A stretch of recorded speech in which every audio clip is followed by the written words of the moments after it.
Allora, io mi sono trovato bene, non è male, mi sono trovato bene.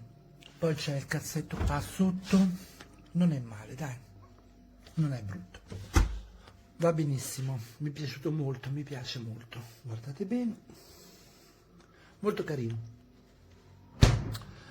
Mi piace molto. Calcolate che è un ricondizionato, quindi c'è qualche piccolo difettuccio qui, no, ma niente di che. È bello.